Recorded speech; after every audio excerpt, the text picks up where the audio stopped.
Ya, yang pertama sekarang happiness itu apa? Pertanyaannya sederhana itu happiness itu apa itu? Happiness itu tidak sama dengan euforia, Jelas. kegembiraan berbeda. Gembira dengan happiness itu berbeda. Ya. Gembira itu kadang-kadang orang gembira begitu saja itu kamu jalan-jalan apa namanya? Jalan-jalan di mall itu gembira. Oh, seneng gembira. Itu beda dengan bahagia. Nah, sebetulnya penjelasan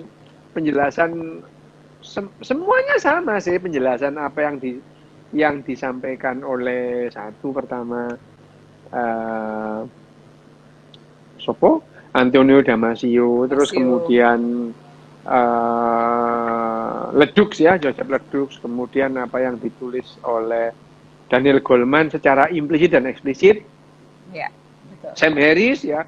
Nah, Sam Harris itu lebih tajam, meskipun kelihatannya lebih sederhana, tapi memang dalam pengetahuan ilmiah itu kalau ada penjelasan yang lebih sederhana, itu yang lebih mendekati kebenaran. Tuh, udah ya, itu adalah Ya, ya, ya. penjelasan ilmiah. Nah, sebetulnya kalau jadi apa namanya kebahagiaan itu memang otak kita itu dirancang untuk tidak sering-sering bahagia, ya, untuk tidak terlalu sering bahagia. Ini sudah diketahui sejak tahun 54 ya, meskipun nggak sengaja loh ya. Gitu.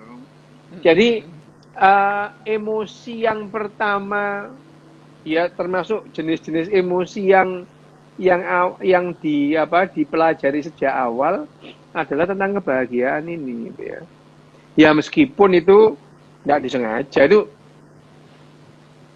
di bukunya si siapa namanya Dean Burnett ini juga disinggung ya, disinggung. Yang lebih jelas disinggung di bukunya Joseph Ledux. Dia menyebut nama-nama orang-orang yang melakukan riset pertama untuk kebahagiaan nih. Nggak sengaja sih, gitu ya, nggak sengaja. Itu Mereka itu siapa? nama Old Gruber. Milner, Old Milner, Milde. Oh, Milner. Milner, Oke. Old Milner.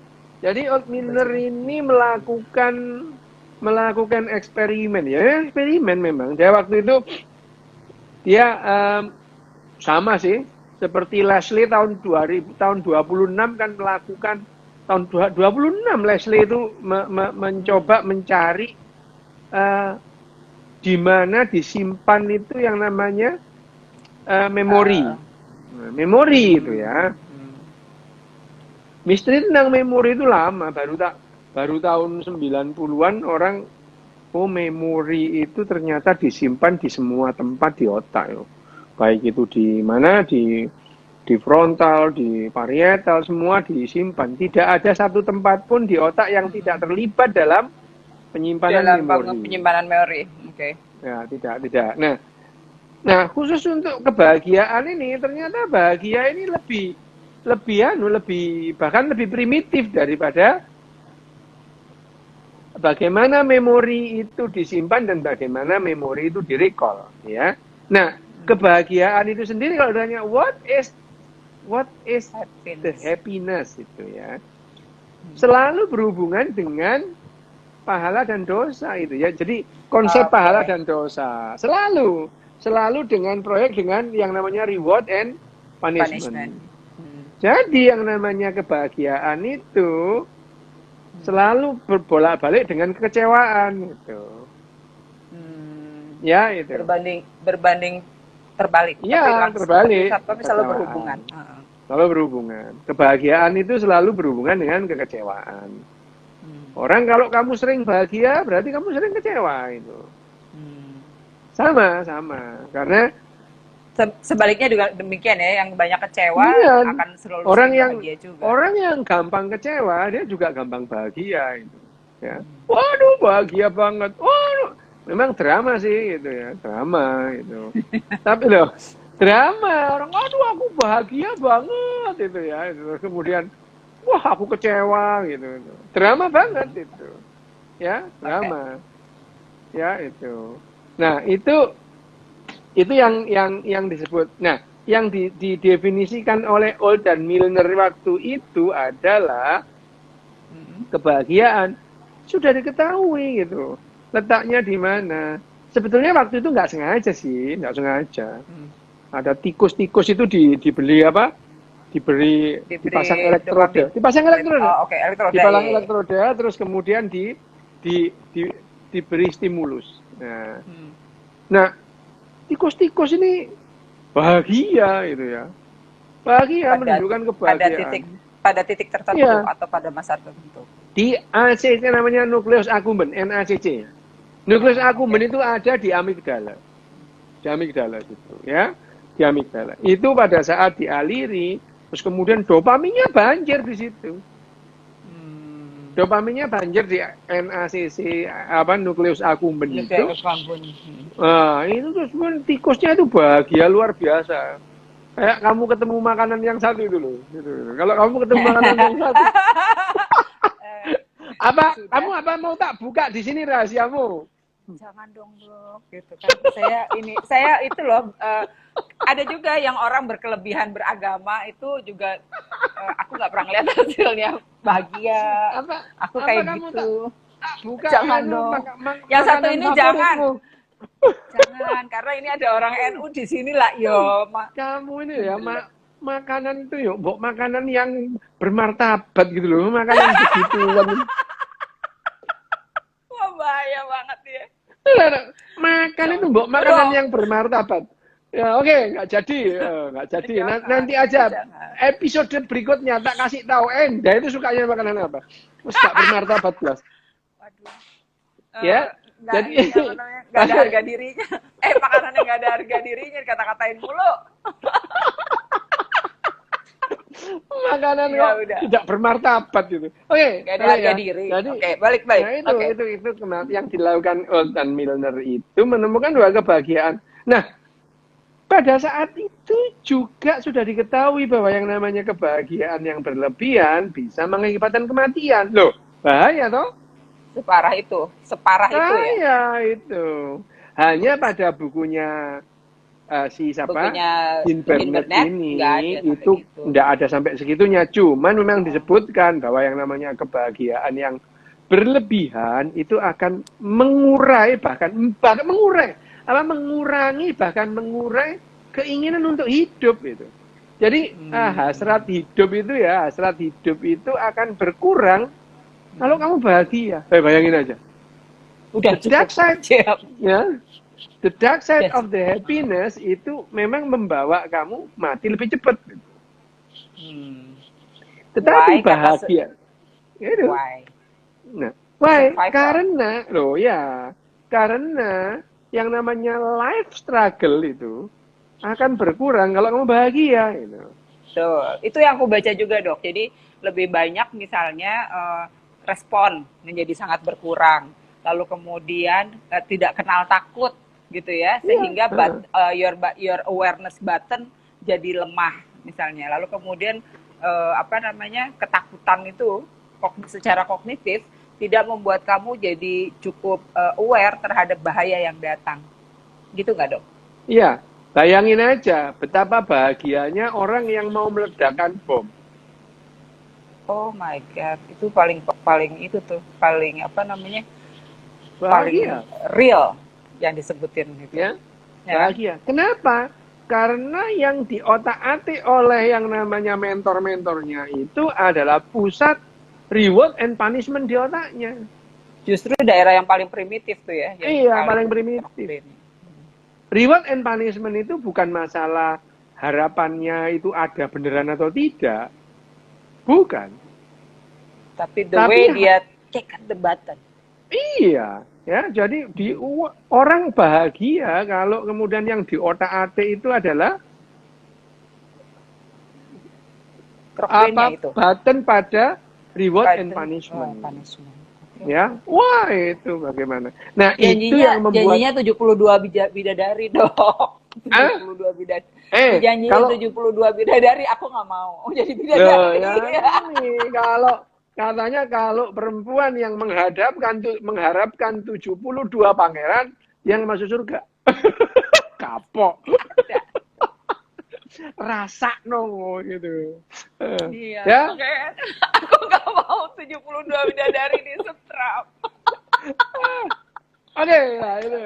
Memang kok ya. Nah, balik lagi ke yang namanya tadi itu. Jadi kebahagiaan selalu berhubungan dengan yang namanya pusat reward and punishment Reward di and otaknya. punishment. Ya, reward and punishment itu di otaknya. Selalu berhubungan. Jadi yang namanya kemarin yang minggu lalu kan kita bicarakan yang namanya bahagia itu berbeda dengan yang namanya inner peace. Beda. Ya beda gitu. Beda itu. Beda inner peace. Kegembiraan Dan luar biasa juga beda. kegembiraan juga berbeda gitu ya. Kegembiraan juga berbeda. Jadi sebetulnya yang menjadi penawar rasa, misalkan penawar rasa sedih, rasa nyeri itu bukan bahagia tapi gembira itu loh. Oh, oke, Ya, oke. gembira itu, gembira. Bahkan kalau yang namanya bahagia itu shutting down. Jadi justru dia itu menurunkan kewaspadaan, kebahagiaan. Jadi Ya, bahagia itu justru semua hal yang relax, yang dia nggak takut apapun, iya, yang dia tidak aware itu justru itu ya, yang namanya bahagia. Berkurangnya ya. beberapa poin dan hal yang seperti kemarin dibilang Nah, di ini, bukunya Sam Harris itu. nah kita membahas the dark side-nya kan ini. Bahwa sebetulnya kebahagiaan itu ya nggak penting-penting amat gitu. Ya, tapi kan narasi yang kita terima adalah dua orang hidup berbahagia loh. Kita hidup berbahagia selama-lamanya loh ya itu ya. Carilah kebahagiaan gitu kan. Kebahagiaan dunia dan gitu. Nggak jelas. Gue tahu udah tuh omongannya.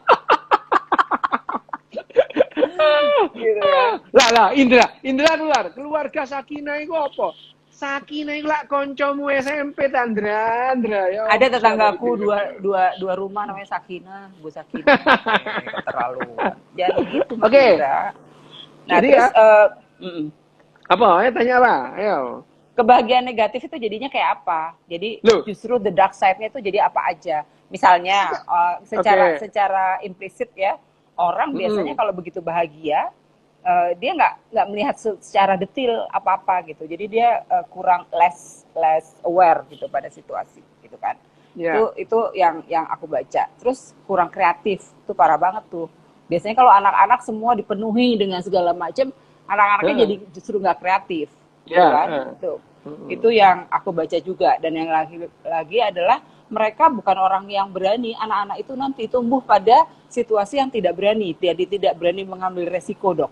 Jadi orang-orang yang kalau happiness-nya sudah bukan happiness tapi semua sudah disediakan, dia tidak lagi merasakan kekurangan dan tidak punya daya untuk kemudian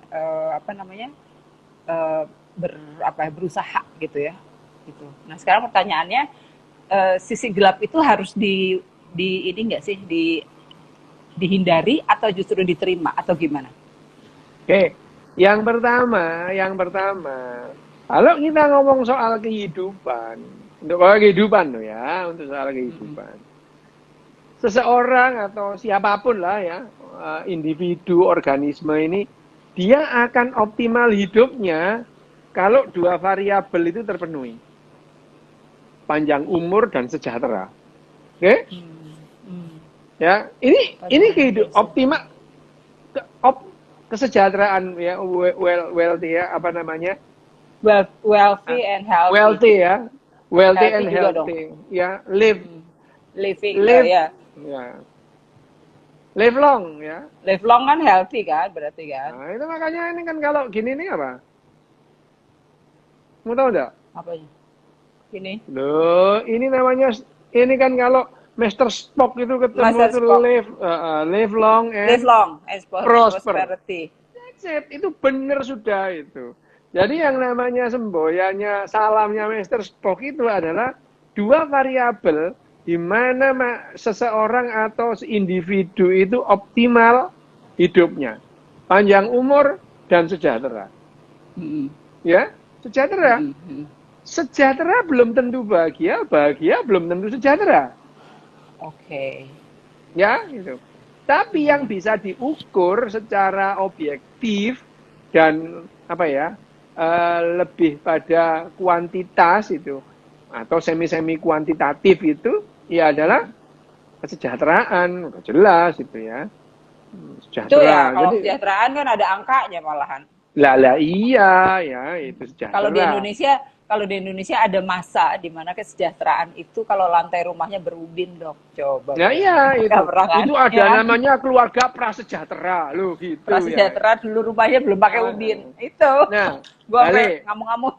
Nah, balik. Kenapa kalau kita melihat kehidupan itu bisa optimal kalau panjang umur dan sejahtera. Sejahtera. Oke. Sejahtera. Ya, itu. Nah, kebahagiaan tidak identik dengan kesejahteraan.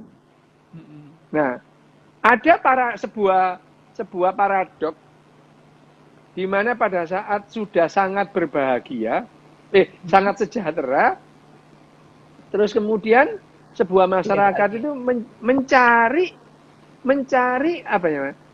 tolok ukur yang lebih bisa lagi. Lebih lagi gitu ya. Lebih lagi. Jadi yang namanya, kan kamu sering bicara itu, ngomong soal indeks kebahagiaan itu. Iya. Oke? Tapi negara-negara yang mengejar indeks kebahagiaan sudah sejahtera lebih dulu gitu. Oke, kayak di Skandinavia, negara-negara Skandinavia. Bayangin aja kemudian di Nicaragua, di Venezuela itu, mereka bahagia meskipun melarat. Loh, bayangin itu ya. Nah itu yang membuat kind of paradox itu yang selalu aku lihat, karena kayak di Bhutan it's not really sejahtera sebenarnya mereka, but they are happy. Tapi menurut aku mereka bukan happy, they are peace mungkin. Ya, itu dia makanya. Nah, kembali ke balik ke penelitiannya Old Milner ya. Old Milner pada saat dia memasang elektroda itu ke NACC-nya itu ya, terus menyediakan pedal di situ. Jadi tikusnya itu menekan pedal itu, mengejar kebahagiaan itu. Karena dia merasa bahagia. Jadi tikus-tikus itu diberi pedal. Kalau tikus ini menginjak pedal, terus stimulus itu masuk ke elektroda yang di NACC. Dan dia merasa bahagia, ya. Merasa bahagia itu. Terus nang pojokan terus iku tikus iku. Tikus itu di pojokan ngideki pedal gitu. Dipenceti pedal itu. Bahkan pada saat tikus itu diberi makan, milih mana makan sama nekan pedal, milih nekan pedal dia gitu. Oke. Dok, aku pernah belajar ini pada saat aku ngerjain tahun 93. Waktu itu masih ngerjain tentang kekerasan dalam rumah tangga yang si Mas Butet bilang rumah ibu itu organisasiku dulu. Sebenarnya itu aliansi sama organisasiku yang di San Francisco yang namanya La Casa de la Madre. Nah itu waktu itu aku belajar soal bagaimana kemudian siklus kekerasan terjadi. Jadi ada masanya tikus-tikus itu diberi ketakutan, terus kemudian diberi ketegangan, lalu kemudian di setrum, udah yang paling level tinggi, lalu kemudian diberi kebahagiaan dengan dikasih makan di ini. Nah lama-lama siklusnya itu memendek, sama dengan orang KDRT, Dok. Jadi the dark side of happiness tadinya aku lihat dari orang-orang yang mengalami KDRT, Dok. Jadi misalnya dia diberi biasanya yang abis berantem dipukulin gitu ya sampai bercak-bercak gitu, itu tetanggaku dulu depan rumah. Itu tuh dulu kemudian nyembah-nyembah minta maaf gitu sampai cium-cium kaki gitu ya. And then dia happy. Diulangi lagi gitu. Itu persis sama seperti percobaan tikus itu tadi gitu, menginjak pedal. Iya. Jadi pada saat disediakan pedal. Jadi tikus itu jadi terobsesi dia menginjak pedal itu. Karena dia merasa bahagia itu. Bahagia banget itu ya. Dan akhirnya tikus-tikus ini mati karena enggak makan saking bahagianya itu. Karena dicari, karena memang otaknya kemudian mencari itu kan reward and Iya, punishment itu. itu tadi. Oke, Nah, oke. makanya narasi yang apa namanya? Narasi yang Iya. misleading itu justru membahayakan kehidupan itu. Mm-mm. Bagaimana seorang yang sangat berbahagia meledakkan bom mengajak ribuan orang lain mati? Mengerikan banget itu. Bahagia deh ya, gitu. Hmm. Jadi Bahagia itu. akhirnya gitu ya, the dark side of happiness ini, the dark side ini, apakah harus kita hindari atau justru gimana? Kita terima atau kita mengantisipasi Bukan. atau kita Tetap kita kuncinya apain? kamu cerdas secara emosi dan secara sosial. Oke. Kecerdasan emosi dan kecerdasan sosial tidak pernah membahas bagaimana caranya kamu bahagia. Bener nggak? Iya, nggak pernah. Iya, betul. Oke? Mm-mm. Oke? Kecerdasan emosi dan kecerdasan sosial tidak ada yang pernah membahas bagaimana kamu caranya bahagia. Yang penting Oke. bahagia. No, bukan itu. Ya, Yang penting bahwa biasa-biasa aja. yang paling mendasar dari kehidupan ini adalah mempertahankan kehidupan itu selama Kehidupan. mungkin. Hmm. Ya, selama mungkin it mean kamu dalam keadaan well-being, wellness, ya, wealthy, Wellness and dan healthiness. keadaan healthy, gitu ya. Hmm. Ya, nah healthy itu ada ukuran-ukurannya sendiri. Healthy-nya mental juga ada ukurannya sendiri. Ya, healthy mental juga ada ukuran sendiri. Tapi kalau sedekian jauh, kenapa bahagia itu sebetulnya tidak penting-penting amat, gitu? Tidak penting-penting amat. Karena kebahagiaan itu dosis apa namanya range-nya itu, window-nya itu pendek itu. Hmm. Kurang itu juga kamu tidak nyaman, kelebihan membahayakan. Ya, Membahayakannya salah satunya kayak tadi ya, Itu membahayakan secara tadi. sosial, Gitu. ngebom.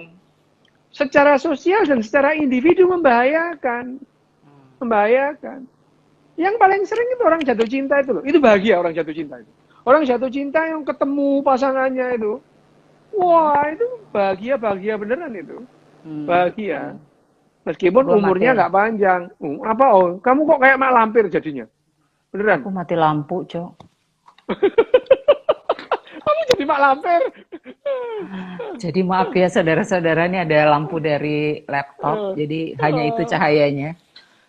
Ya, Mati lampu di rumah gue, hebat banget nggak tuh? ada lagunya loh, Mama, mati lampu, aduh gelapnya gitu. ya si adik, si anak gue mama. Oh Padahal ya ya, gelap doang. ya Gerah jadinya. Tapi ya itu. udahlah ya, minta maaf. Oke, Tenang. ya nggak apa-apa, wes itu. Kamu bagus gitu, mistis kamu, mistis. Kan aku memang mistis orangnya. Tenang aja, jangan sedih deh. Ya, Gitu. balik lagi kita bahas yang namanya tadi itu, yang kebahagiaan, the dark side of Hmm, the happiness tadi itu, happiness. the dark side-nya. Kita kan ngomong the dark side-nya. Coba Jadi, deh diri di situ deh, mama disorot. Oh enggak, jahat banget anak gue.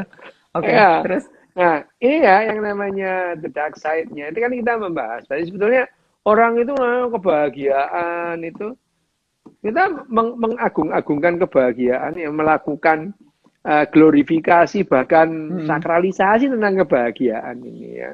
Apa Kebahagiaan yang dulu? Cerah. hakiki gitu ya. Kebahagiaan yang hakiki, betul ya gitu ya. Padahal sebetulnya yang namanya apa namanya dosis bahagia yang kita perlukan itu sedikit itu. Seapa? Sedikit itu seapa? Sedikit. Cukup untuk memotivasimu melanjutkan kehidupan. Itu aja itu. Oke, oke, oke. Ya. Jadi Jadi cukup untuk apa namanya kita bisa bertahan hidup itu udah cukup. ya, ya Oke, itu. oke. Jadi Karena kebahagiaan kebahagiaan yang paradoksnya, menjadi ya itu paradoksnya itu pada saat kita heeh, berbahagia lebih bahagia banget itu justru mm, menjadi kontraproduktif. Otak kita iya, tidak lagi aware terhadap bahaya. Otak mm, kita tidak lagi aware terhadap ancaman itu. mm, mm, Even itu ancaman kematian itu. Ya, mm, Intam ya ancaman kematian. Bayangin aja mm, ya, misalkan bedes-bedes ini yang jatuh cinta itu sampai enggak makan loh. mm, Enggak makan. Nggak Nggak makan apa-apa mereka. dong. Sekalian untuk apa diet. Ya Hah? kali. Diet apaan? Wah, ya itu. Itu ada Iya the dark udah. side of the yang bener itu. Wah. Emang lagi dark side, kau tahu aja. Tapi memang, Ya, tapi jadi emang gini dok, paradoksnya itu justru ketika yang kemarin kan dokter bilang bahwa mengejar kebahagiaan itu orang nggak akan pernah dapat. Bukan itu sebenarnya kan mungkin mengejar kebahagiaan itu ketika kamu nggak memperolehnya, justru memperoleh suasana negatifnya, jadi dapat impact negatifnya. ah Atau kemudian ketika dia mengejar-ngejar itu membuang waktu, membuang apa namanya tenaga, pikiran sehingga kamu melupakan hal-hal yang secara esensial sedang ada di posisi kamu. Kalau orang-orang yang beriman bilang kurang bersyukur katanya, tapi ya anyway gitu kan. lambe lambe. Wah, kan saya lah apa? Beramin. Iya, ya udah Gini, beramin. kembali lagi ke Apa? the dark side. Kenapa Mm-mm. jebakannya kan itu sebetulnya kita tidak memerlukan banyak itu. Tidak Mm-mm. memerlukan banyak. Ya seperti tadi, seperti tadi gampangannya itu kita memerlukan air itu sekitar 2 sampai 3 liter, tidak lebih dari itu. Gitu. Ya, pada Hmm. saat kita minum 8 liter, mampuslah kau, matilah kau, Iya. dikubur dimakan Bukan cacing cacing. gitu. Iya, nanti kalau misalnya tiba-tiba mati, maaf ya karena ini apa namanya biasanya apa baterainya habis kalau misalnya nggak lama banget nggak nyala-nyala nih. Tapi ya sudah lah ya, Ya, jadi gitu. jebakannya kebahagiaan itu karena kita Jebakan ngomong Batman. kebahagiaan, jebakan Batman itu ya. Nah, Hmm. itu yang menjadi itu yang dikatakan sebetulnya kita nggak butuh-butuh amat gitu. Yang di Hmm. apa namanya dosis bahagia yang kita Hmm. perlukan adalah dosis yang cukup untuk memotivasi kita untuk melanjutkan kehidupan. That's it gitu. And that's all. Itu saja itu. Jadi Ya. tingkat bahagia, jadi yang apa namanya bahagia yang diambil itu seharusnya gitu ya. Kalau menurut Mm-mm. beberapa bacaan ya Mm-mm. bahagia saat inilah itu sebenarnya yang cukup yang Itu sedang dia, kamu lakukan, gitu itu kan? dia. Nah, orang mengejar kebahagiaan biasanya, dia itu Mm-mm. terus menisbatkan, kalau lambemu, koyo, Menisbikan oh, lambemu ya, saudara-saudara. menisbatkan, itu dinisbatkan, itu koyo ngerti-ngerti oh, bahasa Arab. Itu Ya, jadi bukannya isbat nikah, bukan? Salah ya? Kacau. jadi gini ya, yang namanya, kalau kita itu menyandarkan kebahagiaan kita, Mm-mm. kepada individu lain. Itu jebakannya. Kenapa kamu mengejar kebahagiaan itu? Jadi gini kan, itu tadi kan sebetulnya dosis bahagia itu sedikit itu. Tapi karena Hmm. kita itu melakukan narasi yang berlebihan tentang bahagia dan kemudian Hmm. dia mengglorifikasi bahagia, bahkan kita tidak tahu bahagia itu apa. Itu kan Hmm. jadi jebakan pada saat terus kemudian aku akan bahagia kalau kamu ada di sisiku. Lah gendeng apa gimana? Loh ya biarin toh, orang ada yang Loh, begitu. Kalau gue itu enggak, jebakannya. Aku jebakan akan Batman. bahagia, aku akan bahagia kalau kamu begini, kalau kamu begitu, gitu ya. Hmm. Sebetulnya bahagia itu sendiri, happiness itu sendiri is not depend on any circumstances. Tidak ada. Tidak ada kondisi atau keadaan yang membuat kamu bahagia itu. Kalau Jadi the kamu dark, tidak, iya. Kalau jadi kamu the tidak dark bahagia side-nya, pada saat hmm. kamu di dalam penjara, di luar penjara pun kamu tidak akan bahagia itu. Jadi the dark side-nya justru pas pursuing the happiness-nya itu, Nah, itu dia gitu kan? itu. Ya Nah, itu. yang berikutnya juga aku melihat bahwa ada yang berpendapat bahwa emosi negatif gitu ya, Itu ada dia. sebenarnya juga Berarti jomblo ini bahagia. Kalau dalam keadaan jomblo dia nggak bahagia, dalam keadaan nggak jomblo pun dia nggak bahagia. Gitu. jadi ada yang bilang bahwa jomblo itu nggak ada pilihan. Tapi kalau menjadi pilihan itu single, maaf ya. Lah, Itu. ya nggak Makanya bikin, apa-apa. nggak Jomblo. makanya Ada yang seumur hidupnya maha jomblo loh. Oh, dikejar-kejar. Maha jomblo. saya jangan gitu Nggak, you, ya. bukan maha jomblo. Asa. Oh. Mah jomblo. Yang bikin itu, yang bikin kreweng. Udahlah. Lambe. Oke, ya balik Nah, lagi. Nah, balik saya dulu. apa? Oke, Ya, apa jadi ya? kadang-kadang happiness juga ketika kemudian kita menyadari emosi negatif, justru gitu loh. Menyadari. Jadi self Kalau awareness. emosi negatif barang itu kok kayak motivator kon ngomong emosi Self negatif. awareness saudara-saudara Wah, maksudnya. mana ada Self emosi awareness. negatif? Emosi ya emosi, nggak ada emosi negatif.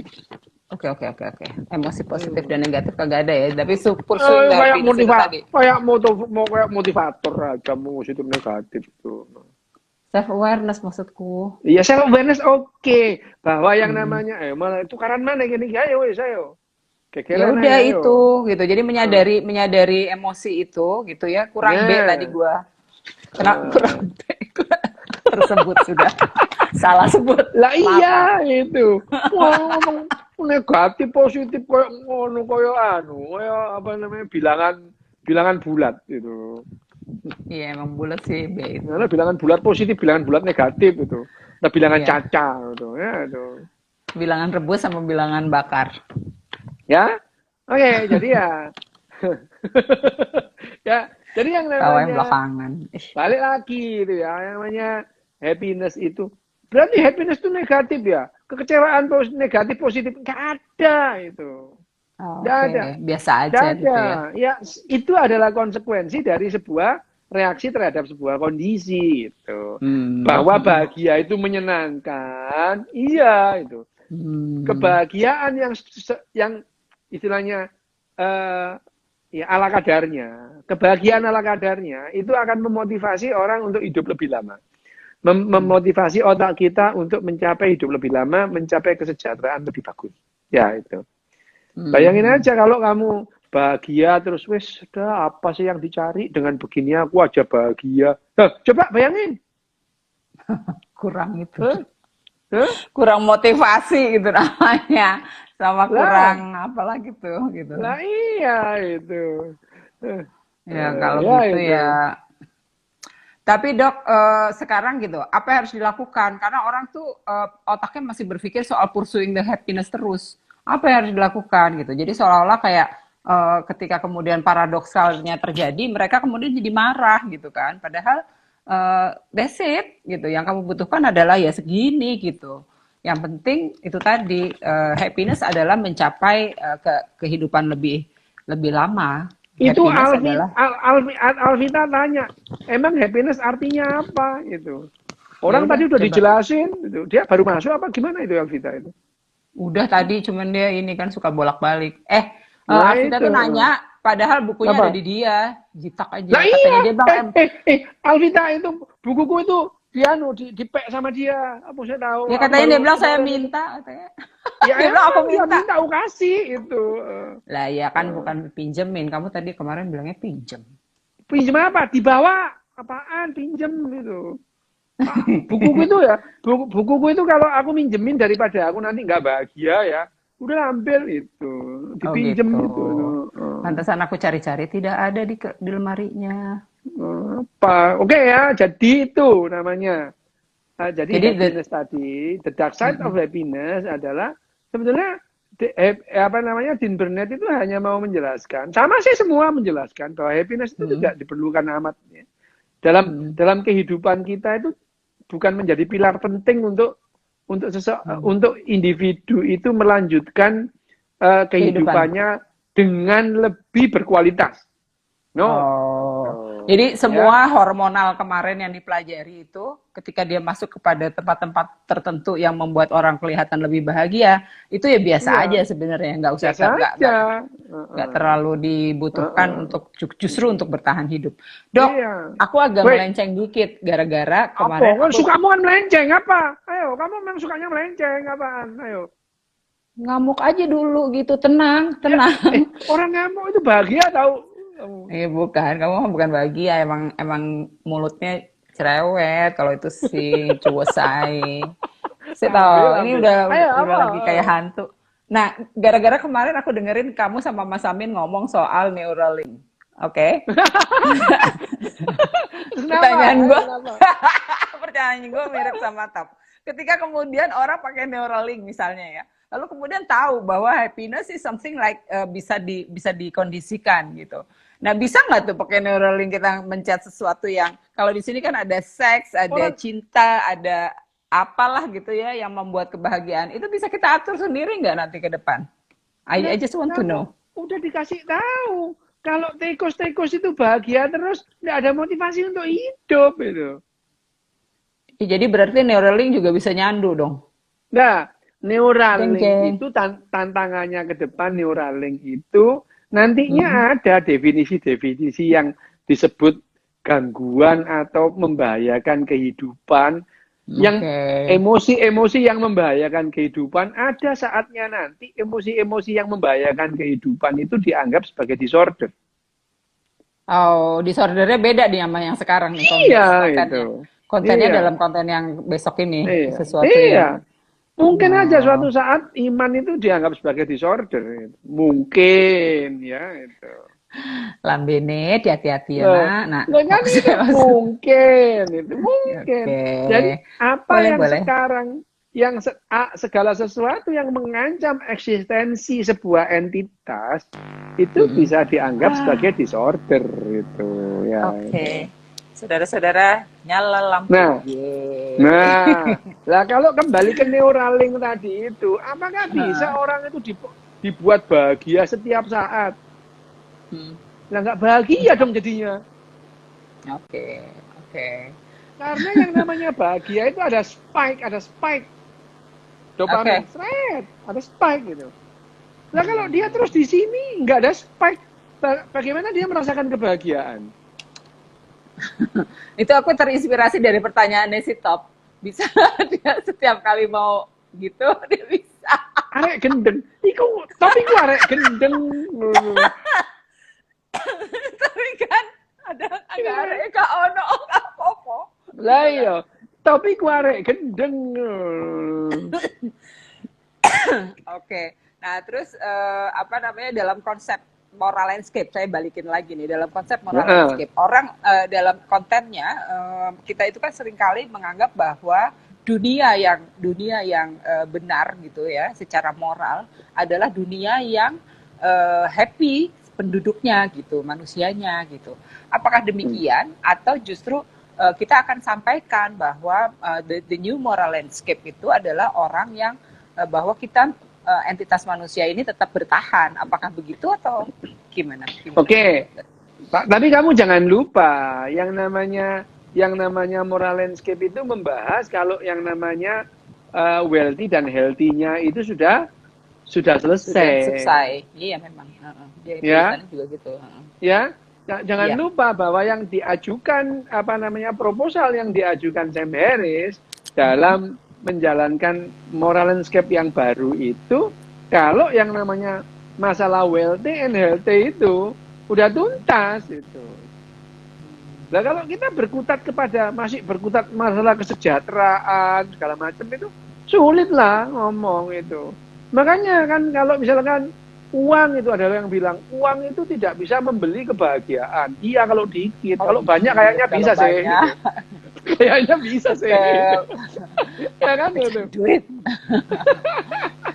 Nah, iya Maka duit is makanya. everything. Oke. Makanya uang tidak bisa membeli kebahagiaan. Iya kalau jumlahnya dikit. Kalau banyak kayaknya bisa sih gitu. Nah, tetap gitu. Ya. Jadi kalau kamu masuk ke dalam bukunya apa namanya? Bukunya Sam Harris mengenai moral landscape, jangan lupa bahwa yang namanya wealthy dan healthy itu harus sudah tuntas itu. Harus tuntas baru kita berbicara mengenai moral landscape yang baru itu. Oke, jadi sehingga gitu ya, kalau kita bisa katakan bahwa ketika kita bicara soal happiness, don't forget about ini apa namanya the dark side-nya gitu ya. Iya, Kalau iya. kebanyakan nggak Mm-mm. akan bisa bahagia juga gitu kan. Karena sekarang kalau kita ngomong tentang tujuan hidup gitu ya. Tujuan hidup kemarin aku ditanya sih sama Amin ya. Pada saat Neuralink itu. Terus tujuan hidup itu apa? Tujuan hidup itu adalah untuk melanjutkan kehidupan ini sendiri gitu. Bertahan Ya. hidup itu sendiri. Jadi kamu hidup itu tujuannya adalah untuk mempertahankan kehidupan gitu. Jadi kehidupan ini ada. Sejak 3,5 miliar tahun yang lalu sampai sekarang, kehidupan itu makin beragam. Karena makin beragam, sehingga uh, probabilitasnya untuk bertahan lebih besar. Yang namanya spesies itu saling, yang satu punah, muncul lagi spesies yang lain yang berevolusi kan itu. Hmm, hmm. Justru kita mempertahankan itu. Ini makin memungkinkan kehidupan itu bertahan. Jadi kalau kita ngomong yang paling benar ini ya, paling benar dan faktual bahwa ada buktinya adalah apa tujuan hidup ini adalah melanjutkan kehidupan itu sendiri. Hanya saja terus pada saat kita ini punya kesadaran, merasa diri kita ini ada gitu ya. Merasa diri kita ada. Kita jadi mencari yang namanya the meaning of life itu apa itu. Meaning of life, arti kehidupan bagiku belum tentu sama dengan bagi orang lain. Tapi kalau kita ngomong-ngomong, loh kalau nanti itu orang itu cuma mati-mati aja apa meaning of life lah? Yang namanya kita berdiskusi sampai malam-malam gini nggak jelas kayak gini, apa bukan meaning of life namanya? Itu. Ya. Iya, itu dia ya, selalu saja itu ya, karena memang tunggu, aku pengen tanya deh, apakah itu memang sudah turun-temurun demikian secara DNA, bahwa orang itu selalu pursuing the happiness, bahwa manusia udah sejak zamannya, instead of sebenarnya mereka lakukan adalah mencari mempertahankan hidup, tapi yang dicari secara kognisinya selalu aja gitu, selalu berharap bahwa kan happiness adalah produk kapan itu sebenarnya? Itu produknya filsafat itu, happiness. Orang mikir, bertanya-tanya, itu kan pertanyaan filosofi semua itu. Apa sih? Kalau secara sains, happiness kan sederhana. Sains ya? Iya, oke. Sains itu happiness sudah seperti yang aku omongin tadi itu, sederhana itu. Coba filsafat, ayo bahas bahagia. Meletek dasmu gitu. Iya. Ya.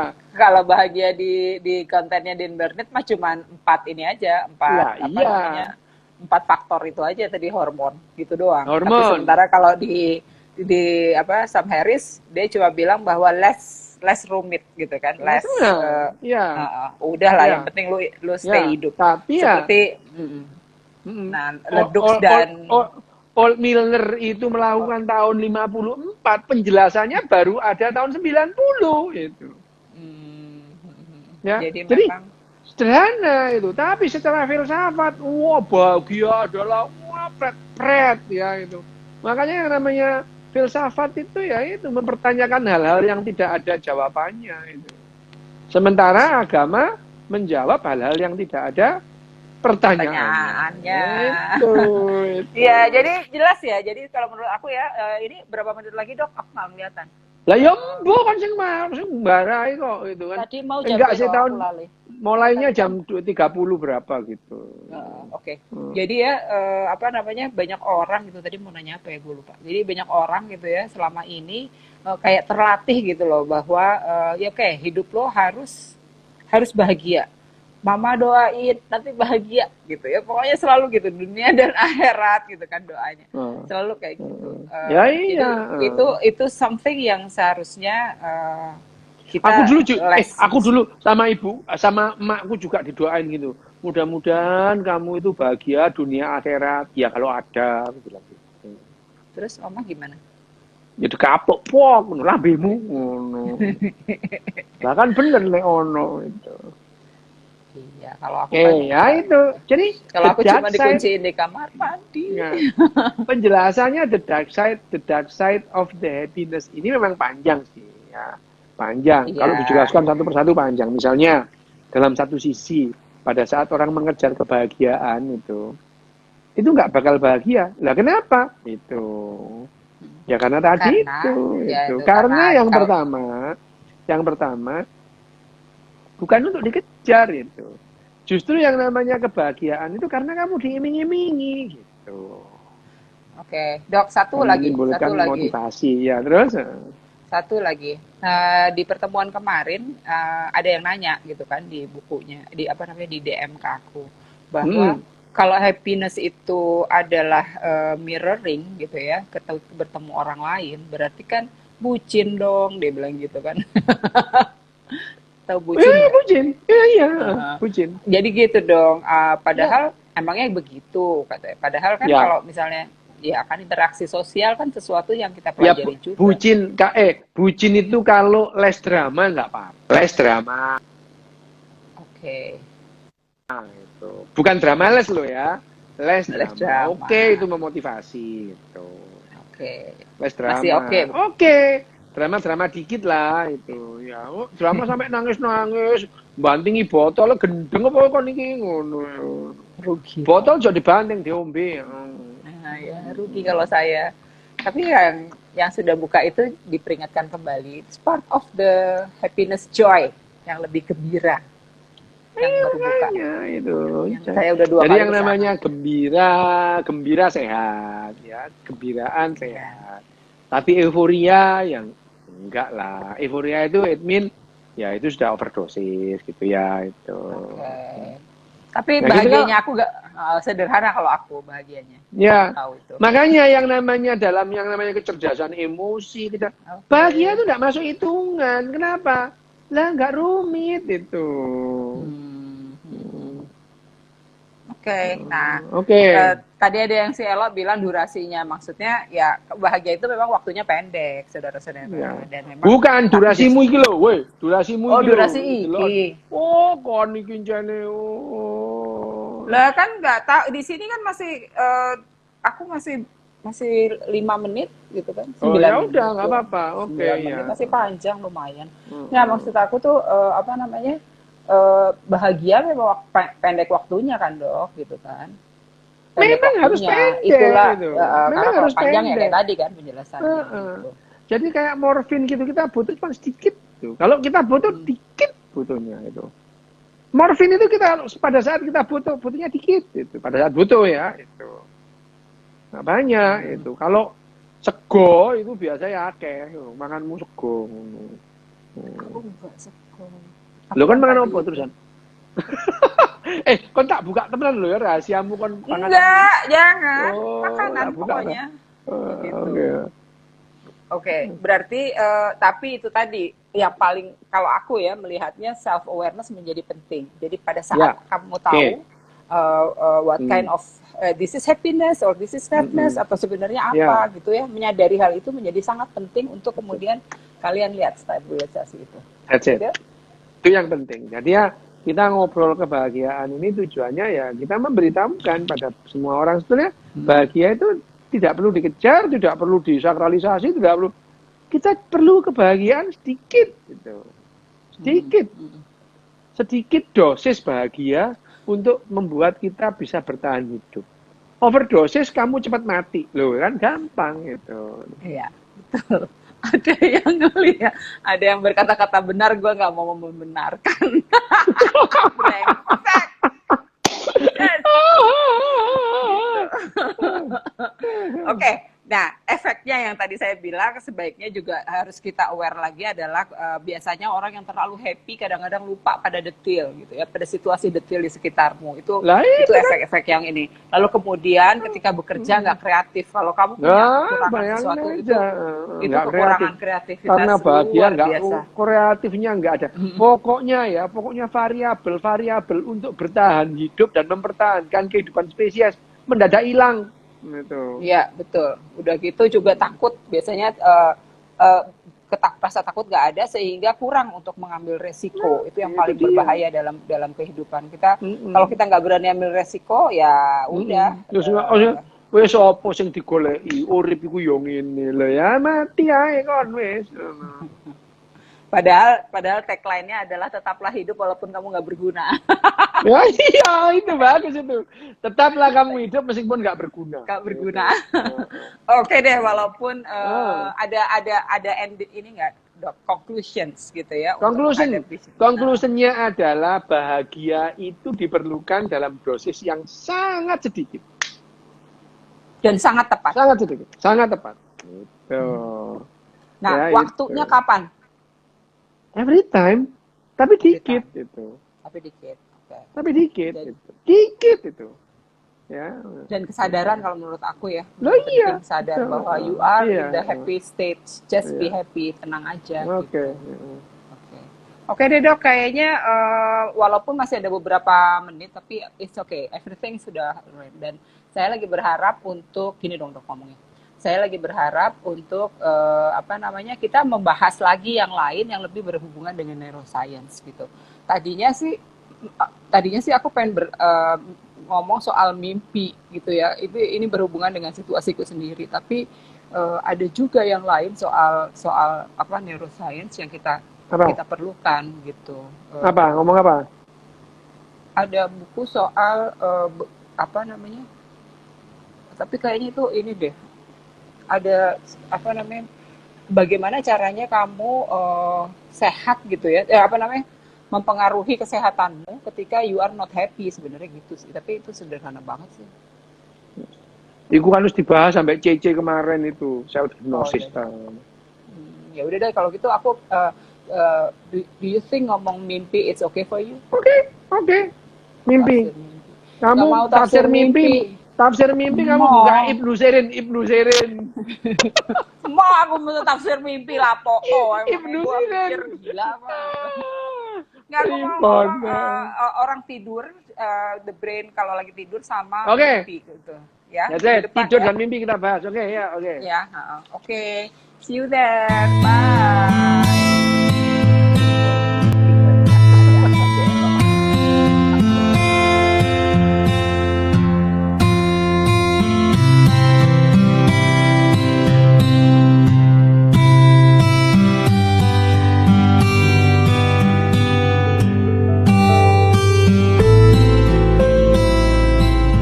Buku Sapiens bagian 4, Banjir.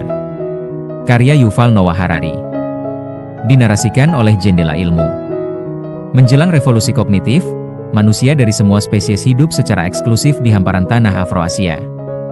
Benar bahwa mereka memang telah mendiami beberapa pulau dengan berenang melintasi rentangan-rentangan pendek perairan atau menyeberanginya dengan perahu-perahu sederhana berbahan baku seadanya. Flores, misalnya, dikolonisasi sejak 850.000 tahun lalu. Namun, mereka tidak mampu mengarungi lautan terbuka, dan tak satu pun yang menjangkau Amerika, Australia, atau pulau-pulau terpencil seperti Madagaskar, Selandia Baru, dan Hawaii. Laut menjadi penghalang tidak hanya bagi manusia, tetapi juga banyak binatang dan tumbuhan Afroasia, untuk mencapai dunia luar ini. Akibatnya, organisme-organisme dataran jauh seperti Australia dan Madagaskar berevolusi dalam isolasi selama berjuta-juta tahun, mengambil bentuk-bentuk dan sifat-sifat yang sangat berbeda dari kerabat mereka nun jauh di Afroasia. Planet Bumi terbagi menjadi beberapa ekosistem yang berbeda-beda, masing-masing tersusun atas kumpulan binatang dan tumbuhan yang unik. Homo sapiens berada pada titik siap mengakhiri kesuburan biologis ini.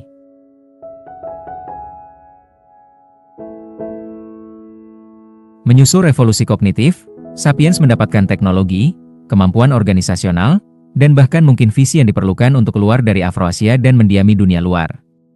Pencapaian pertama mereka adalah kolonisasi Australia sekitar 45 juta tahun lalu. Para ahli kesulitan menjelaskan prestasi ini. Untuk mencapai Australia, manusia harus menyeberangi sejumlah saluran laut, dengan luas perkiraan lebih dari 100 km, dan ketika tiba, mereka harus beradaptasi nyaris seketika dengan sebuah ekosistem yang sama sekali baru. Teori yang paling masuk akal mengemukakan, sekitar 45.000 tahun lalu, sapiens yang hidup di Kepulauan Indonesia, sekelompok pulau yang terpisah dari Asia dan terpisah satu sama lain oleh selat-selat sempit, mengembangkan masyarakat pelayaran pertama. Mereka belajar bagaimana membangun kapal-kapal dan mengendalikannya di laut lepas, serta menjadi nelayan, pedagang, dan penjelajah jarak jauh. Ini sudah pasti membawa transformasi yang belum ada sebelumnya dalam kapabilitas dan gaya hidup manusia.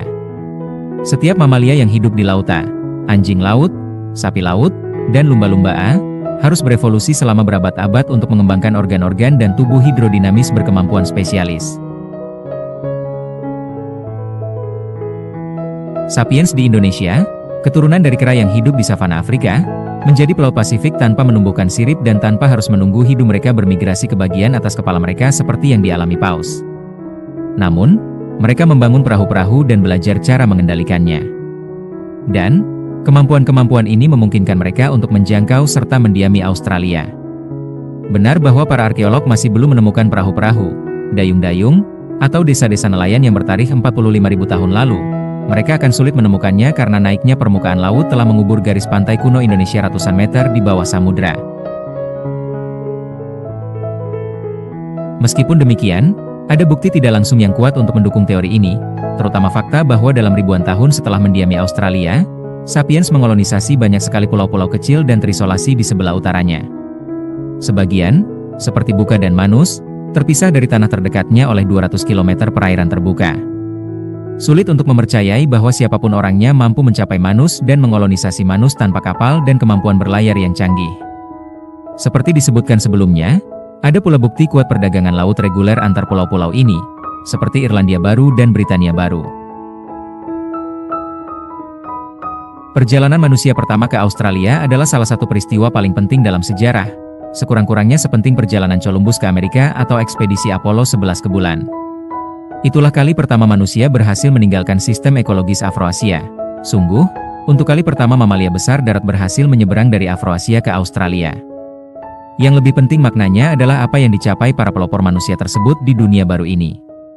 Momen ketika pemburu pengumpul menginjakkan kaki di pantai Australia adalah momen ketika Homo sapiens merangkak ke puncak dalam rantai makanan pada hamparan tanah tertentu setelah menjadi spesies paling mematikan dalam sejarah planet bumi. Hingga masa itu, manusia sudah menampilkan adaptasi dan perilaku inovatif, tetapi pengaruh mereka pada lingkungan masih bisa diabaikan. Mereka menunjukkan sukses yang jelas dalam memasuki dan menyesuaikan diri dengan beragam habitat, tetapi mereka melakukannya tanpa mengubah habitat-habitat itu secara drastis. Para pemukim di Australia, atau lebih tepatnya para penakluk itu, tak cuma beradaptasi, mereka mentransformasi ekosistem Australia tanpa sadar. Jejak kaki manusia pertama di pantai pasir Australia langsung tersapu ombak. Meski demikian, ketika para penyerbu itu merangsek ke pedalaman, mereka meninggalkan jejak kaki yang berbeda, jejak yang tidak akan pernah terhapus.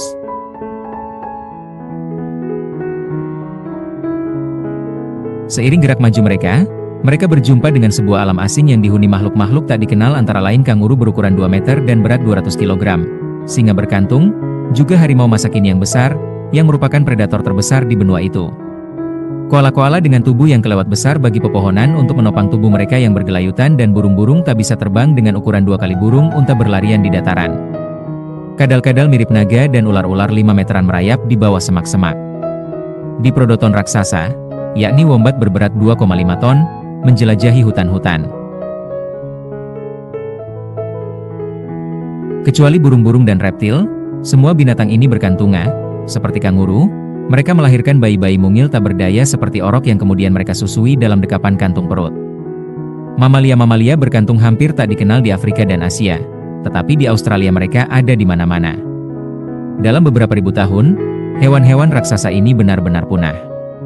Dari 24 spesies binatang Australia yang beratnya 50 kg atau lebih, 23 diantaranya punah. Spesies-spesies lain yang lebih kecil dalam jumlah besar juga hilang. Rantai makanan di seantero ekosistem Australia runtuh dan tersusun kembali. Itu merupakan transformasi paling penting dalam ekosistem Australia selama jutaan tahun. Apakah itu karena ulah Homo sapiens? Bersalah seperti yang dituduhkan sebagian ahli berusaha membebaskan spesies kita dari kesalahan itu, dengan menyalahkan liku-liku iklim, kambing hitam yang biasa dalam kasus-kasus semacam itu. Namun, sulit untuk meyakini bahwa Homo sapiens tak berdosa sama sekali. Ada 3 potong bukti yang melemahkan alibi iklim, dan menimpakan kesalahan kepada nenek moyang kita atas punahnya megafauna Australia. Pertama, meskipun iklim Australia berubah sekitar 45.000 tahun lalu, kepunahannya tidaklah berarti. Sulit untuk melihat hanya pola-pola cuaca baru itu yang menyebabkan kepunahan yang demikian masif. Memang umum pada masa kini untuk menjelaskan segala sesuatu dan segala hal adalah akibat dari perubahan iklim. Tetapi yang benar adalah bahwa iklim bumi tak pernah beristirahat. Ia terus mengalir. Setiap peristiwa dalam sejarah terjadi dengan latar belakang perubahan iklim. Secara khusus, planet kita mengalami banyak siklus pendinginan dan penghangatan. Dalam beberapa juta tahun terakhir, ada zaman es setiap 100.000 tahun. Yang terakhir berlangsung dari sekitar 75.000 tahun sampai 15.000 tahun lalu. Bukan sesuatu yang aneh bagi satu zaman es ada dua puncak di dalamnya. Yang pertama sekitar 75.000 tahun lalu dan yang kedua sekitar 20.000 tahun lalu. Diprotodon raksasa muncul di Australia selama lebih dari 1,5 juta tahun lalu dan berhasil melalui 10 zaman es sebelumnya. Ia juga selamat dari puncak pertama zaman es terakhir, sekitar 70.000 tahun lalu. Lalu, mengapa ia hilang 45.000 tahun lalu? Tentu saja, kalaupun Diprotodon menjadi satu-satunya binatang raksasa yang hilang pada masa itu, berarti itu hanya kebetulan. Namun, lebih dari 90% megafauna Australia hilang bersama Diprotodon. Bukti ini memang tidak langsung, tetapi sulit dibayangkan bahwa sapiens, hanya secara kebetulan, tiba di Australia pada titik yang tepat ketika binatang-binatang ini binasa oleh udara dingin. Kedua, ketika perubahan iklim menyebabkan kepunahan massal, makhluk laut biasanya terdampak sama kerasnya dengan makhluk darat. Namun, tidak ada bukti kepunahan signifikan fauna laut pada masa 45.000 tahun lalu. Keterlibatan manusia bisa dijelaskan dengan mudah mengapa gelombang kepunahan melenyapkan megafauna darat Australia sementara binatang-binatang laut di dekatnya selamat. Terlepas dari berkembangnya kemampuan navigasi mereka, Homo sapiens masih merupakan kedikdayaan darat yang luar biasa. Ketiga, kepunahan massal yang mirip dengan penggundulan dasar Australia terjadi lagi dan lagi dalam milenium berikutnya. Setiap kali orang-orang mendiami bagian lain dunia luar. Dalam kasus-kasus ini, kesalahan sapiens tak terbantahkan.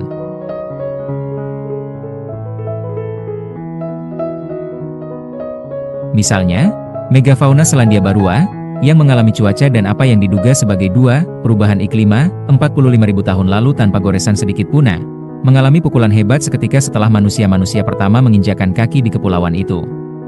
Maori, koloni sapiens pertama Selandia Baru, menjangkau kepulauan itu sekitar 800 tahun lalu. Hanya dalam beberapa abad, mayoritas megafauna setempat punah, bersamaan dengan 60% dari semua spesies burung.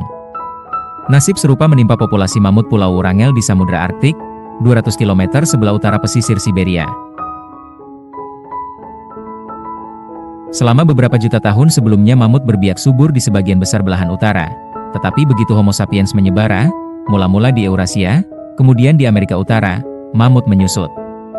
Sampai dengan 10.000 tahun lalu, tak satu pun mamut ditemukan di dunia, kecuali di beberapa pulau terpencil Arktik, yang paling mencolok di Wrangel.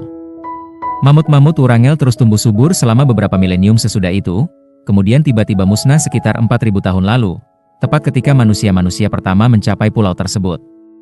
Kalaupun kepunahan penghuni Australia merupakan peristiwa tunggal, kita bisa mengakui faedah keraguan itu. Namun, catatan historis membuat Homo sapiens tampak seperti pembunuh berantai ekologis. Apa yang dimiliki pemukim Australia hanyalah teknologi zaman batu. Bagaimana bisa mereka menyebabkan sebuah bencana ekologis? Ada 3 penjelasan sangat bagus yang bertautan. Binatang besar, korban utama kepunahan Australia berbiak lambat. Masa kehamilannya panjang, keturunan perkehamilan sedikit, dan ada jeda-jeda panjang setelah kehamilan. Akibatnya, jika manusia membunuh walau hanya 1 Diprotodon setiap beberapa bulan, itu sudah cukup untuk menyebabkan kematian Diprotodon mengalahkan jumlah kelahiran. Dalam beberapa ribu tahun, Diprotodon terakhir yang kesepian pun mati bersama segenap spesiesnya. Nyatanya, dengan segala ukuran mereka, Diprotodon dan raksasa-raksasa lain Australia mungkin tak akan terlalu sulit untuk diburu karena mereka pasti menghadapi serangan dadakan dari penyerang-penyerang berkaki 2. Berbagai spesies manusia telah berkeliaran dan berevolusi di Afroasia selama 2 juta tahun. Mereka pelan-pelan mengasah kemampuan berburu, dan mulai memburu binatang-binatang sekitar 400.000 tahun lalu. Binatang-binatang buas besar Afrika dan Asia belajar menghindari manusia sehingga ketika megapredator baru itu, Homo sapiens, sampai di Afroasia, binatang-binatang besar sudah tahu untuk menjauh dari makhluk-makhluk yang tampak seperti itu. Sebaliknya, raksasa-raksasa Australia tak punya waktu untuk belajar melarikan diri. Kedatangan manusia-manusia tidak dianggap berbahaya. Mereka tak punya gigi panjang tajam atau tubuh lentur berotot. Jadi, ketika seekor Diprotodon, mamalia berkantung terbesar yang pernah berjalan di muka bumi, untuk kali pertama melihat monyet yang tampak ringkih, ia hanya menatap sebentar, kemudian melanjutkan keasyikannya mengunyah daun. Binatang-binatang ini butuh evolusi untuk takut pada manusia, tetapi sebelum berhasil, mereka sudah musnah. Penjelasan kedua adalah bahwa pada saat sapiens mencapai Australia, mereka sudah menguasai pertanian berbasis api. Menghadapi lingkungan asing yang mengancam, mereka dengan sengaja membakar area-area luas belukar tebal dan hutan-hutan lebat yang tak tertembus untuk menciptakan lahan rumput terbuka, yang menghadirkan permainan berburu yang lebih mudah, dan lebih cocok untuk kebutuhan-kebutuhan mereka. Dari sanalah mereka mengubah sepenuhnya ekologi bagian-bagian besar Australia dalam beberapa milenium singkat. Satu sosok bukti yang mendukung pandangan ini adalah catatan fosil tumbuhan. Pohon eukaliptus jarang di Australia 45.000 tahun lalu. Namun, kedatangan Homo sapiens meresmikan masa keemasan bagi spesies itu. Karena eukaliptus sangat tahan api, spesies ini menyebar jauh dan meluas sementara pohon-pohon dan semak-semak lain lenyap. Perubahan-perubahan vegetasi ini memengaruhi binatang-binatang pemakan tumbuhan dan karnivora pemakan vegetarian. Koala-koala, yang bergantung hidupnya pada daun eukaliptus, dengan gembira menjelajahi teritori-teritori baru. Sebagian besar binatang lain sangat terpukul. Banyak rantai makanan Australia runtuh, mendorong setiap mata rantai terlemah menuju kepunahan. Penjelasan ketiga menyepakati bahwa perburuan dan pertanian berbasis pembakaran memainkan peran signifikan dalam kepunahan, tetapi menekankan bahwa kita tidak bisa sepenuhnya mengabaikan peran iklim. Perubahan-perubahan iklim yang menimpa Australia sekitar 45.000 tahun lalu mendestabilkan ekosistem dan menjadikannya benar-benar rawan. Dalam keadaan normal, sistem itu mungkin bisa pulih kembali, sebagaimana yang sering terjadi sebelumnya. Namun, manusia muncul tepat pada persimpangan kritis ini dan mendorong ekosistem rapuh tersebut menuju neraka. Kombinasi perubahan iklim dan perburuan oleh manusia memorak-porandakan terutama binatang-binatang besar karena kombinasi itu menyerang mereka dari sudut yang berbeda. Sulit untuk menemukan strategi bertahan bagus yang bisa bekerja secara simultan menghadapi ancaman ganda. Tanpa ada bukti lebih jauh, tak ada jalan untuk memutuskan mana di antara ketiga skenario itu yang benar.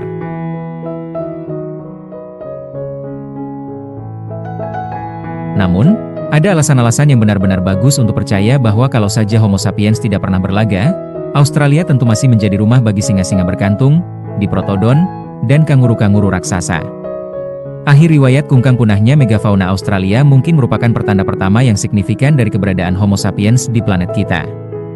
Tanda itu diikuti oleh bencana ekologis yang bahkan lebih besar, kali ini di Amerika. Homo sapiens adalah spesies manusia pertama dan satu-satunya yang mencapai belahan barat lahan luas itu, tiba sekitar 16.000 tahun lalu, yakni di dalam atau sekitar 14.000 tahun sebelum Masehi, SM. Orang-orang Amerika pertama tiba dengan jalan kaki. Hal itu bisa dilakukan karena pada saat itu permukaan laut cukup rendah sehingga tersedia jembatan tanah yang menghubungkan Siberia Timur Laut dengan Alaska Barat Laut. Tak mudah, tentu saja. Perjalanan itu sulit, mungkin lebih sulit daripada jalur laut menuju Australia. Untuk menyeberang, sapiens pertama-tama harus tahu bagaimana bertahan menghadapi kondisi ekstrim Arktik di Siberia Utara, sebuah wilayah yang tak pernah diterpa sinar matahari pada musim dingin, dan suhunya bisa anjlok ke -50 derajat Celcius. Tak ada spesies manusia sebelumnya yang berhasil menembus tempat-tempat seperti Siberia Utara. Bahkan, spesies Neanderthal yang sudah beradaptasi dengan dingin membatasi diri mereka di daerah-daerah yang relatif lebih hangat jauh di bagian selatan. Namun, Homo sapiens, yang tubuhnya teradaptasi untuk hidup di savana Afrika ketimbang tanah-tanah salju atau es, merancang solusi-solusi cerdik. Ketika kawanan-kawanan sapiens penjelajah bermigrasi ke iklim-iklim yang lebih dingin, mereka belajar untuk membuat sepatu-sepatu salju dan pakaian penghangat yang efektif, yang terbuat dari lembaran bulu dan kulit binatang, dijahit kuat dengan bantuan jarum. Mereka mengembangkan senjata-senjata baru dan teknik-teknik berburu canggih yang memungkinkan mereka untuk memburu dan membunuh mamut dan binatang besar lainnya jauh ke utara. Seiring dengan membaiknya pakaian penghangat dan teknik berburu, sapiens berani bertualang semakin dalam dan semakin dalam ke daerah-daerah beku. Dan, ketika mereka bergerak ke utara, pakaian-pakaian mereka, strategi-strategi berburu, dan kemampuan-kemampuan bertahan lainnya terus membaik. Akan tetapi, mengapa mereka peduli? Mengapa pula membahayakan diri dengan sengaja menuju Siberia? Mungkin sebagian kawanan terdesak ke utara oleh peperangan, tekanan demografis, atau bencana-bencana alam. Sebagian yang lain mungkin berkelana ke utara dengan alasan-alasan yang lebih positif, seperti protein binatang. Tanah-tanah Arktik penuh binatang besar nan lezat seperti rusa kutub dan mamut. Setiap mamut adalah sumber daging dalam jumlah besar, yang, mengingat suhu bekunya, bahkan bisa dibekukan untuk dimakan kemudian.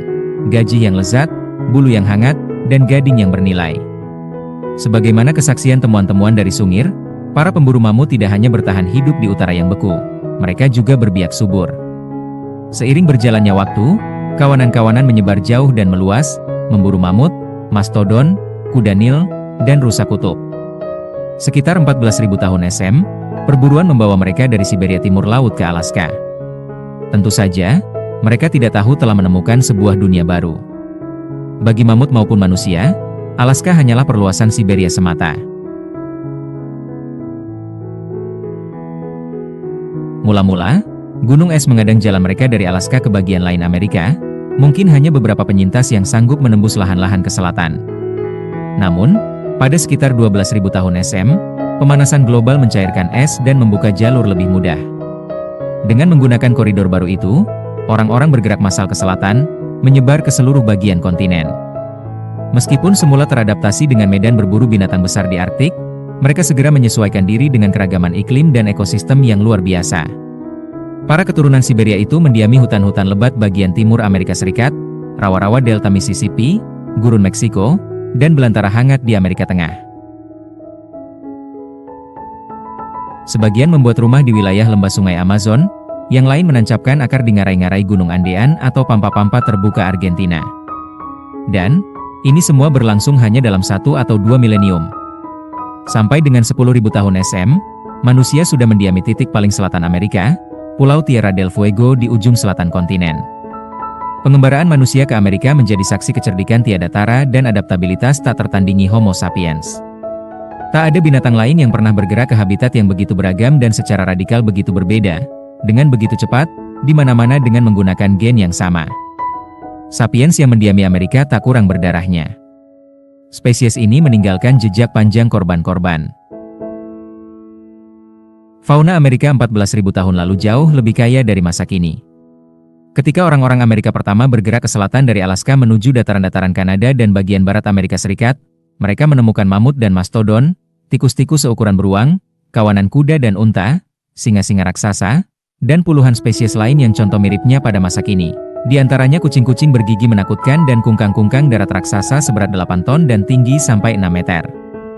Amerika Selatan menjadi rumah bagi kumpulan mamalia besar, reptil, dan burung-burung yang bahkan lebih eksotis.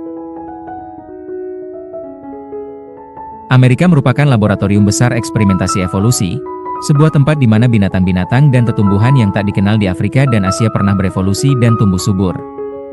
Akan tetapi, tak berlangsung lama. Dalam 2000 tahun sejak kedatangan sapiens, sebagian besar spesies unik ini musnah. Menurut perkiraan saat ini, dalam interval singkat itu, Amerika Utara kehilangan 34 dari 57 genera mamalia besar. Amerika Selatan kehilangan 50 dari 60. Kucing-kucing bergigi tajam, setelah berbiak subur selama lebih dari 30 juta tahun, musnah, dan begitu juga kungkang-kungkang darat raksasa, singa-singa raksasa, kuda-kuda asli Amerika, unta asli Amerika, tikus-tikus raksasa dan mamut.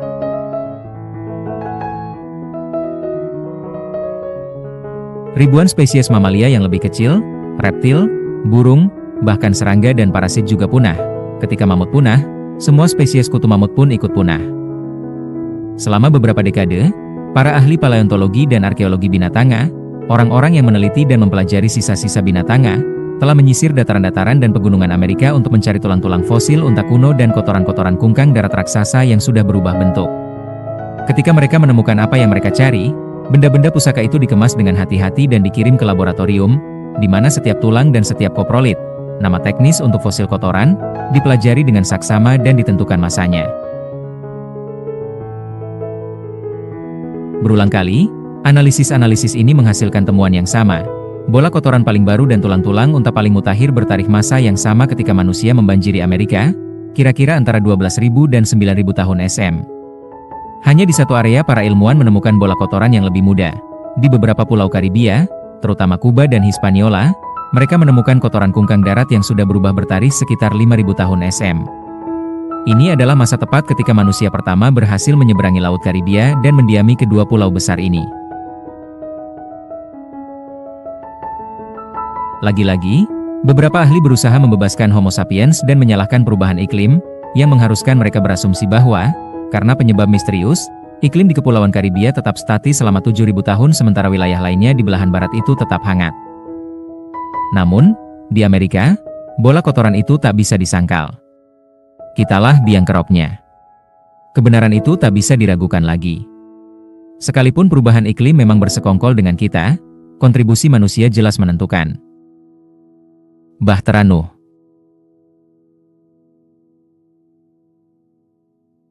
Jika kita kombinasikan kepunahan massal di Australia dan Amerika, dan tambahkan kepunahan berskala kecil yang terjadi saat Homo sapiens menyebar di Afroasia, seperti punahnya semua spesies manusia lainnya, dan kepunahan yang terjadi ketika para penjelajah kuno mendiami pulau-pulau terpencil seperti Kuba. Kesimpulan tak terelakkan adalah bahwa gelombang pertama kolonisasi sapiens merupakan salah satu bencana ekologis terbesar dan tercepat yang menimpa kerajaan binatang. Yang paling parah terdampak adalah makhluk-makhluk besar berbulu. Pada masa revolusi kognitif, planet menjadi rumah bagi sekitar 200 genera mamalia besar darat yang beratnya di atas 50 kg. Pada saat revolusi agrikultur, hanya sekitar 100 yang tersia. Homo sapiens mendorong kepunahan sekitar setengah binatang besar planet ini jauh sebelum manusia menemukan roda, tulisan, atau alat-alat besi. Tragedi ekologis ini terulang kembali dalam skala mini yang tak terhitung jumlahnya setelah revolusi agrikultur. Catatan arkeologis pulau demi pulau mengisahkan cerita sedih yang sama. Tragedi dimulai dengan sebuah adegan yang menunjukkan populasi kaya dan beragam binatang-binatang besar tanpa jejak manusia. Dalam adegan 2, sapiens muncul, dibuktikan oleh adanya tulang manusia, ujung tombak, atau mungkin pecahan tembikar. Adegan 3 segera menyusul, yang di dalamnya manusia laki-laki dan perempuan menduduki pentas utama dan sebagian besar binatang besar, bersama banyak binatang lain yang kecil, hilang. Pulau besar Madagaskar, sekitar 400 km sebelah timur daratan utama Afrika, menjadi contoh yang masyhur. Selama jutaan tahun terisolasi, sebuah koleksi unik binatang berevolusi di sana. Di dalamnya termasuk burung gajah, binatang tak bisa terbang setinggi 3 meter dan berat hampir 0,5 tona, burung terbesar di dunia, dan lemur raksasa, primata terbesar di bumi. Burung-burung gajah dan lemur raksasa, bersama sebagian besar binatang besar lain di Madagaskar, tiba-tiba lenyap sekitar 1.500 tahun lalu, tepat ketika manusia pertama menginjakan kaki di pulau itu. Di Samudra Pasifik, gelombang kepunahan pertama dimulai sekitar 1.500 tahun SM, ketika para petani Polinesia mendiami Kepulauan Solomon, Fiji, dan Kaledonia Baru.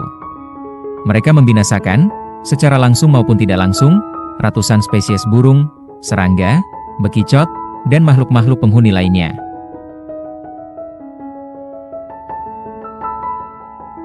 Dari sana, gelombang kepunahan bergerak pelan-pelan ke timur, selatan, dan utara, menuju jantung Samudra Pasifik, melenyapkan fauna unik Samoa dan Tonga, tahun 1200 SM, Kepulauan Marquis, tahun 1 M, Pulau Paskah, Kepulauan Cook, dan Hawaii, tahun 500 M, dan akhirnya Selandia Baru, tahun 1200 M.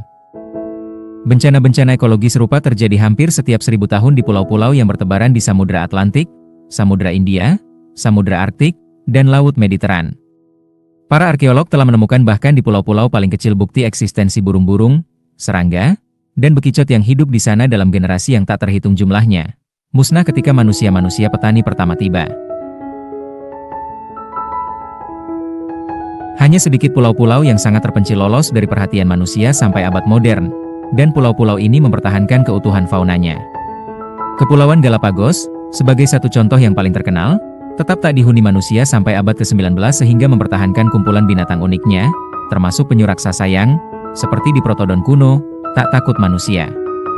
Gelombang kepunahan pertama, yang disertai penyebaran manusia penjelajah, diikuti gelombang kepunahan kedua, yang disertai penyebaran petani, dan memberi kita perspektif penting tentang gelombang kepunahan ketiga, yang kini disebabkan oleh aktivitas industri. Jangan percaya cerita-cerita bodoh bahwa para leluhur kita hidup harmonis dengan alam. Jauh sebelum revolusi industri, Homo sapiens memiliki catatan di antara semua organisme atas ulahnya mendorong sebagian besar spesies tumbuhan dan binatang menuju kepunahan. Kita memiliki watak meragukan sebagai spesies paling mematikan dalam sejarah biologi. Mungkin, jika lebih banyak orang menyadari gelombang pertama dan kedua kepunahan, mereka akan lebih peduli tentang gelombang ketiga yang di dalamnya mereka ambil bagian. Jika kita tahu berapa banyak spesies yang sudah kita enyahkan, kita menjadi lebih termotivasi untuk melindungi spesies-spesies yang masih bertahan. Ini terutama relevan terhadap binatang-binatang besar di lautan. Tak seperti rekan mereka di darat, binatang-binatang laut besar relatif kurang terdampak oleh revolusi kognitif dan agrikultural. Namun, banyak di antara mereka ada di tubir kepunahan saat ini sebagai akibat dari polusi industrial dan penggunaan berlebihan oleh manusia atas sumber daya laut. Jika keadaan ini berlanjut dengan kecepatan seperti sekarang, kemungkinan paus, hiu, tuna, dan lumba-lumba akan menyusul di protodon, kungkang darat, dan mamut menuju kepunahan. Di antara makhluk besar dunia, yang selamat dari banjir manusia hanyalah manusia itu sendiri, dan binatang-binatang di ladang yang menjadi budak di atas geladak Bahtera Nuh.